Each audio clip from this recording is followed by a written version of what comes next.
মৃত্যু এমন একটা চিরন্তন সত্য যেটাকে সৃষ্টি জগতের কেউই অস্বীকার করতে পারে না, এবং এটার কাছে সবাইকেই নিজেকে সমর্পণ করতে হয়, যেমনি করেছেন আমার এই বোন। জুমার নামাজ শেষ করে বাসায় যখন ঢুকলাম তখন আম্মা আমাকে ডেকে বললেন, তোর আপা তো কিছুক্ষণ আগে ইন্তেকাল করেছেন। খবরটা শোনা মাত্রই যেন মাথায় আকাশটা ভেঙে পড়ল, আর মনের অজান্তেই মুখ দিয়ে বেরিয়ে আসলো সূরা বাকারার 156 নম্বর আয়াত, ইন্না লিল্লাহি ওয়া ইন্না ইলাইহি রাজিউন। সঙ্গে সঙ্গে সিদ্ধান্ত নিলাম জানাজা ও দাফনে অংশ নেয়ার জন্য বোনের লাশের সাথে নোয়াখালী যাব। ঢাকা থেকে আনুষ্ঠানিকতা শেষ করে রওনা হতে প্রায় সন্ধ্যা হয়ে গেল।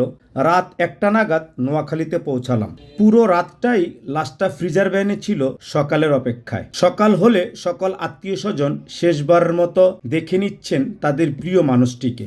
এদিকে পরপারের যাত্রায় কবর নামক বাহনটিকে আগের দিন বিকেলেই রেডি করে রাখা ছিল।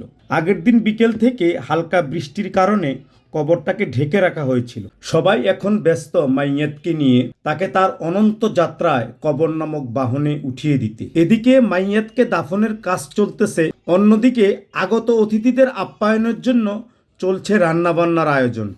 বাস্তবতা হচ্ছে, আসলে পৃথিবীতে আমরা কেউই অপরিহার্য নয়। কারোর জন্য কারো জীবন থেমে থাকে না, আর জীবন তার নিজস্ব গতিতেই চলে।